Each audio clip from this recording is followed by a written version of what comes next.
रूस यूक्रेन को लेकर इस बीच एक बड़ा अपडेट आया है और युद्ध का ये जो पूरा माहौल है इसके बीच में एक ऐसी खबर आई है जो शायद ये सोचने पर आपको मजबूर कर देगी कि क्या अंत तो गत्वा रूस यूक्रेन युद्ध का अंत बातचीत से ही होगा क्या। युद्ध भले ही रूस और यूक्रेन के बीच हो, लेकिन इसकी वजह से रूस और अमेरिका के बीच तल्खियां बढ़ी हैं। फरवरी में जब से युद्ध शुरू हुआ तब से ही दोनों देशों के बीच उच्च स्तरीय वार्ता नहीं हुई है, बातचीत एकदम बंद है। लेकिन अब हालात बदलते नजर आ रहे हैं। दोनों देशों के इंटेलिजेंस चीफ की मुलाकात 15 नवंबर को हुई और इस मीटिंग में परमाणु हमले के खतरे पर बातचीत भी की गई। अब रूस की तरफ से बातचीत की पहल की गई है, ये भी बात सामने आ रही है। रूस के डिप्टी विदेश मंत्री सरगेई रियाबकोव ने एक बयान जारी किया है। उन्होंने कहा है कि रूस अमेरिका से उच्च स्तरीय बातचीत के लिए तैयार है, बशर्ते अमेरिका भी इसके लिए तैयार हो। रूस के डिप्टी विदेश मंत्री का यह बयान इजिप्ट के कायरो में होने वाली उस मीटिंग से पहले आया है जिसमें दोनों देशों के वरिष्ठ अधिकारी परमाणु हमले के जोखिम को कम करने पर चर्चा करेंगे। ऐसे में संभावना यही जताई जा रही है कि दोनों देशों के बीच रूस यूक्रेन युद्ध को लेकर भी बातचीत हो सकती है। वैसे एक दूसरे कार्यक्रम में सरगेई रियाबकोव ने पहले ही ये बोल दिया था कि कायरा में 29 नवंबर से 6 दिसंबर के बीच होने वाली इस बैठक में युद्ध को लेकर कोई बातचीत नहीं होगी। उन्होंने कहा कि इस मीटिंग में युद्ध को लेकर फिलहाल नेगोशिएशन होने की कोई उम्मीद नहीं है, इस बारे में हम कोई बात नहीं करेंगे। लेकिन हाँ, कायरा में हो रही इस मीटिंग का जो एजेंडा तय किया गया है उसके मुताबिक यहाँ पर दोनों देश मौजूदा हथियारों को कम करने की कोई संधि कर सकते हैं, परमाणु हथियारों खास तौर से। दरअसल दोनों देशों के बीच परमाणु हथियारों को लेकर एक संधि है जिसके तहत दोनों देश एक दूसरे के परमाणु हथियारों पर नजर रख सकते हैं। ये संधि दोनों देशों को अधिकार देती है कि वो एक दूसरे के देश में जाकर परमाणु हथियारों का निरीक्षण कर सकें। भले ही इस बैठक में परमाणु हथियारों को लेकर बात हो रही हो, लेकिन एक्सपर्ट्स ये भी मानते हैं कि हथियारों के बहाने ही सही दोनों देशों के बीच युद्ध को लेकर चर्चा तो अवश्यंभावी है। हाल ही के दिनों में रूस की तरफ से परमाणु हथियारों को तैयार रखने की कई खबरें आई। न्यूक्लियर थ्रेट्स जो हैं रशिया के, उस पर पूरी दुनिया में चर्चा हुई। खुद अलग अलग देशों के बयान भी इसमें सामने आए, G7 देशों के खास तौर से बयान सामने आए। इन खबरों पर अमेरिका ने भी कड़ा जवाब दिया और माना जा रहा है कि मीटिंग में भी परमाणु धमकी का मुद्दा ज़रूर उठेगा। लेकिन क्या ये प्रेडिक्ट करना, क्या वाकई में अभी हम ऐसी स्थिति में हैं कि बातचीत होने वाली है और युद्ध की बातचीत होगी और बातचीत से मसला हल हो जाएगा, या फिर ये रूटीन जो द्विपक्षीय बातचीतें होती हैं, मुलाकातें होती हैं, उसी का हिस्सा भर रह जाएगा। इस पर बातचीत करने के लिए इस वक्त हमारे साथ पूर्व राजनयिक अशोक सज्जनहार मौजूद हैं। एम्बेसडर सज्जनहार, गुड इवनिंग सर, बहुत बहुत स्वागत है आपका। Good evening. मैंने सर सवाल ही था वो मेरा जिस पर मैंने थोड़ा सा बात भी करी और एक तरह से मेरा कन्फ्यूजन भी है कि क्या वाकई में ये सिर्फ न्यूक्लियर जो हथियार हैं उन्हीं पे बातचीत होगी, या कुछ दोनों देश जब बैठेंगे तो फिर युद्ध पे भी बातचीत होगी, भाई कैसे इसको खत्म किया जाए या टेंशन्स को कम किया जाए। देखिए दीपक जी, न्यूक्लियर इश्यूज है वो तो बहुत ही महत्वपूर्ण हो गए हैं। आपको याद होगा 24 फरवरी को रूस ने हमला किया था यूक्रेन के ऊपर, और उससे पहले ही जिसे वो कहते हैं न्यूक्लियर अपनी मसल फ्लेक्सिंग, न्यूक्लियर थ्रेट्स के बारे में वो बात करते रहे हैं। चाहे वहां के राष्ट्रपति व्लादिमीर पुतिन हो, सर्गेई लावरोव हो, या और भी देश और भी वहां के नेता हो, वो इसके बारे में बात करते रहे हैं।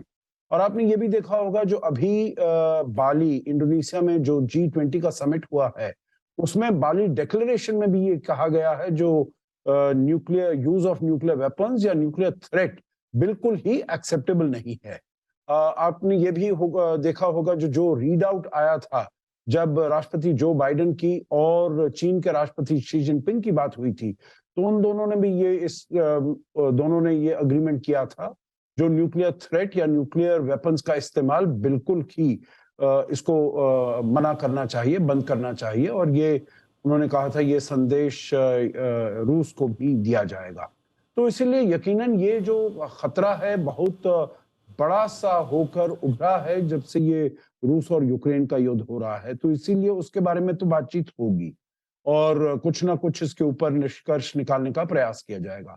दूसरी बात है जो आपने कहा, जो क्या ये भी वैसे ही रूटीन मुलाकात होगी।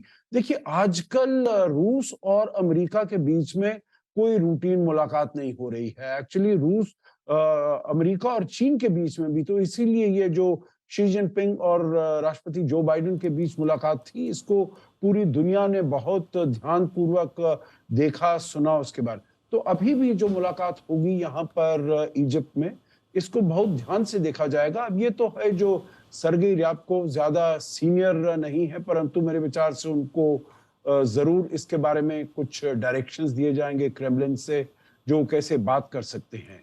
तो देखिए, एक मैं कहूंगा जो किरण की बहुत छोटी सी, बहुत कम उम्मीद है जो शायद उसमें इसके बारे में बातचीत हो और ये थोड़ा सा आगे प्रोग्रेस करे, क्योंकि अगर इस युद्ध का अंत होना है तो रूस और यूक्रेन के बीच में बातचीत होकर युद्ध का अंत नहीं हो सकता। युद्ध का अंत हो सकता है रूस और अमेरिका के बीच में। और अभी तक यही लोग कह रहे थे, हमें नहीं मालूम है जो राष्ट्रपति पुतिन के जहन में क्या है। उन्होंने अब वो 4 अपने जो एरियाज हैं उसको उन्होंने अपने साथ मिला लिया है जी। परंतु अब पिछले कुछ सप्ताह से उनको बहुत हार का सामना करना। मैं इसीलिए पूछ रहा था सर कि क्या पुतिन साहब भी जो है वो अब एक सेफ एग्जिट, एक सेफ विंडो ढूंढ रहे हैं एग्जिट के लिए, क्योंकि जैसे अभी दोनों जो इंटेलिजेंस काउंटर पार्ट्स मिले थे और आज एर्दोआन साहब का भी बयान आया जो पुतिन से मिले और उन्होंने कहा कि भाई ये बड़ा सिग्निफिकेंट था एस्केलेशन को प्रिवेंट करने के लिए दोनों देशों की मुलाकात।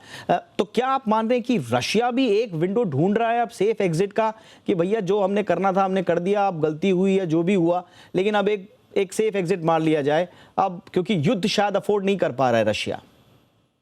जी आप बिल्कुल ठीक कह रहे हैं, यही मैं कहने वाला था। जो मेरा आखिरी सेंटेंस था इसी के बारे में था, जो रूस को भी काफी वहां पर हार का सामना देखना पड़ रहा है, चाहे उससे खार्किव से उसके जो सैनिक हैं उनको खदेड़ दिया गया है या फिर खेरसोन से। और खेरसोन तो बहुत ही महत्वपूर्ण है रूस के लिए, क्योंकि उसने बिल्कुल जब फरवरी में युद्ध शुरू हुआ तो मार्च के शुरू में ही उसने खेरसोन के ऊपर कब्जा कर लिया था।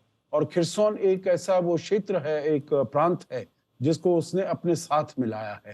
हालांकि हमें ये ध्यान रखना चाहिए, जो जब हम खेरसोन की बात करते हैं तो यूक्रेन ने केवल खेरसोन शहर को, जो कि पश्चिम छोर पर है दनीप्रो रिवर के, उसको लिया है। पूरे जो प्रांत है उसका पूरा जो प्रोविंस है खेरसोन का, वो नहीं लिया है। तो वो अभी भी रूस के काफी कब्जे में है। परंतु फिर भी पिछले कुछ सप्ताह 1-2 महीने से यूक्रेन ने काफी अपनी जो जमीन खोई थी उसको पाया है। अब एग्जैक्ट तो किसी को कोई नहीं बता सकता, परंतु कुछ जो जानकार हैं वो कहते हैं जो शायद 50% जमीन जो उसने खोई थी रूस को, जो कि 100,000 1 लाख स्क्वायर किलोमीटर्स की थी, उसमें से करीब आधा उसने फिर से प्राप्त कर लिया है। तो जरूर रूस भी चाहता होगा, जिसे कहा जाता है पीस विद ऑनर, तो भाई it can save its face और उससे वो निकल जाए। तो परंतु अब ये देखना होगा जो टर्म्स कंडीशंस क्या होते हैं इस सीज फायर के, क्योंकि यूक्रेन ने जितना, देखिए इतना ज्यादा उसने नुकसान सहा है अपनी सारा, वो कहते हैं पूरा इसका जो इंफ्रास्ट्रक्चर है, चाहे वो बिजली का हो, पानी का हो, करीब 40% उसका वो तहस नहस हो गया है, इतने लोग मारे गए हैं। तो वो फिर अगर उसको ये सभी जो क्राइमिया और जो ये 4 रीजन्स हैं, ये अगर यूक्रेन ने रूस को देने हैं, तो उसको फिर लड़ाई का तो बहुत ही भयानक नुकसान होगा। बिल्कुल सर। अब मेरे यस सर, यानी कि आप बोल रहे हैं कि अब परिणति यही होगी कि टर्म्स एंड कंडीशंस खोजी जाएं, जिससे कि अब डी एस्केलेशन कहें आप या एक तरह से सीज फायर कहा जाए। जी सर।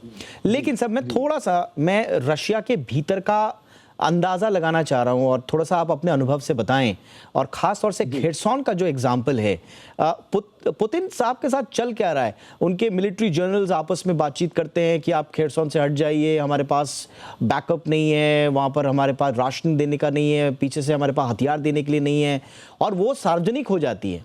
और उसमें एक जनरल जो है वो एक दूसरे को सपोर्ट करते हैं कि बिल्कुल आप ठीक कह रहे हैं, आप तुरंत जो है वहां से डीएस्केलेट हो जाइए। और इस तरह से एक पूरी दुनिया में एक मैसेज ये जाता है कि देखिए साहब, ये पीठ दिखाकर भागना आप शुरू कर दिए हैं। पुतिन साहब का उस पर कोई स्टेटमेंट नहीं आया, ऐसा भी कुछ सुनने को मिला नहीं कि पुतिन साहब जैसे जाने जाते हैं कि वो अपने जनरल्स को हटवा देते हैं या फिर उनको कड़ी से कड़ी सजा देते हैं। ऐसा एग्जैक्टली चल क्या रहा है? क्या क्या वास्तविकता को स्वीकार कर लिया है क्या पुतिन ने?